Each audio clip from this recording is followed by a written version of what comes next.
Halla, ja.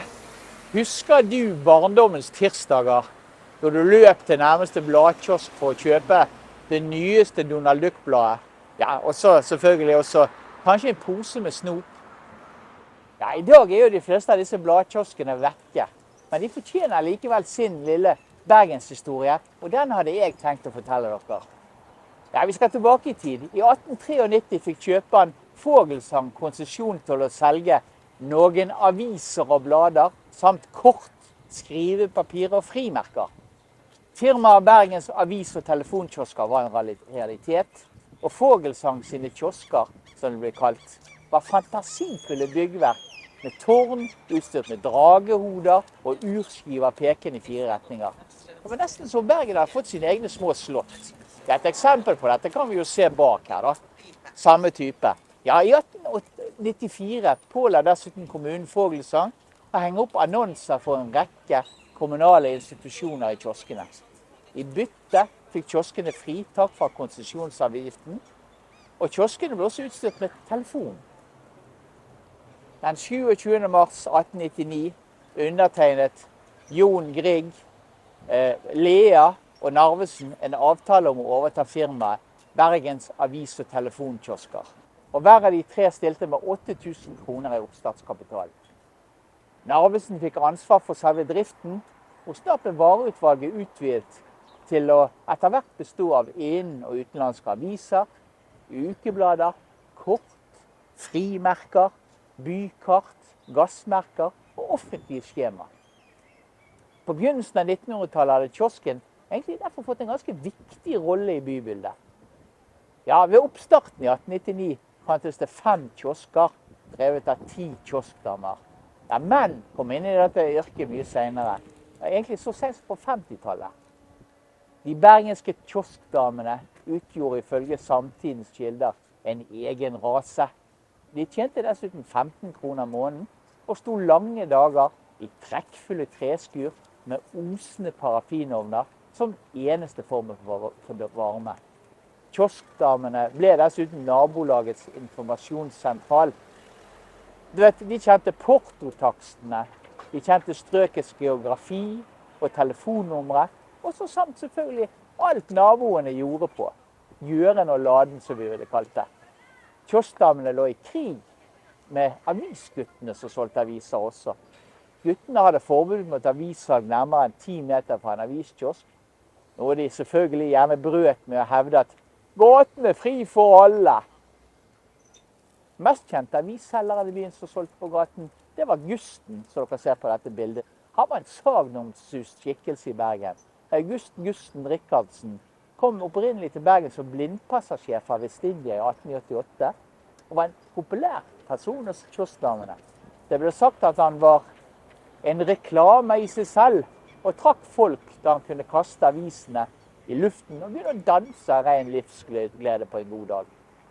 Vel, uansett, i 1901 så solgte Lea sin eierandel i Bergens Kioskkompani, og aksjene ble fordelt mellom Jon Grieg i Bergen og Narvesens selskap i hovedstaden.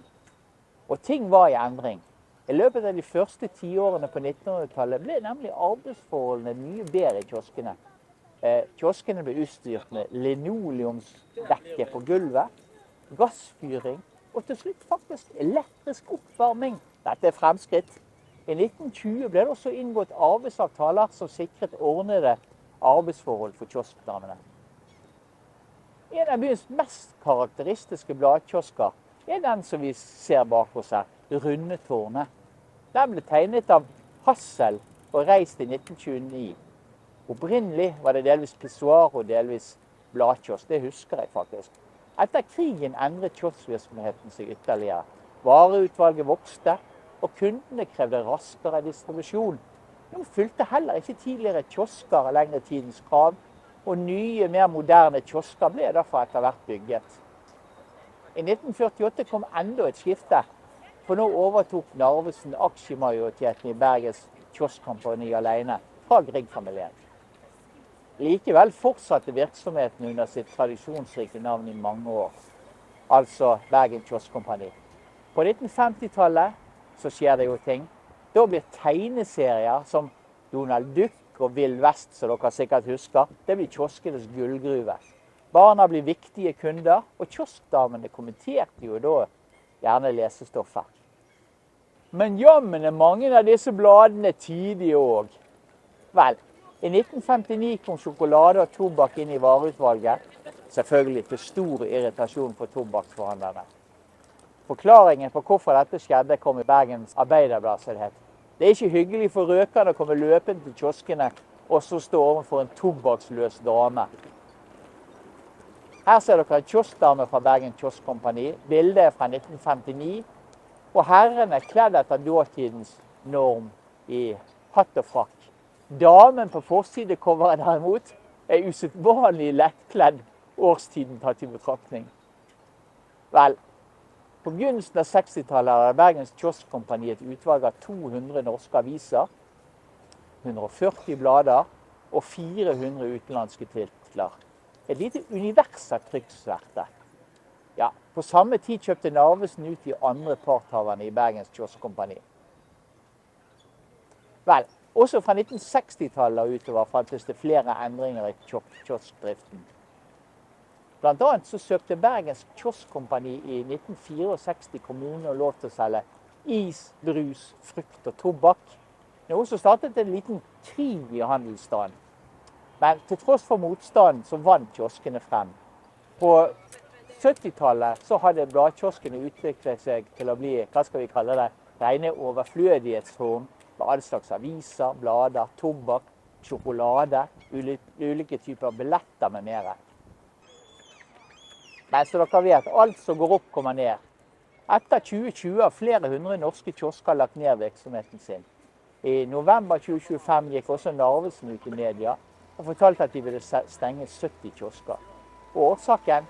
Jo, selvfølgelig lange butikkåpningstider, konkurranser fra supermarkeder og ikke minst teknologien.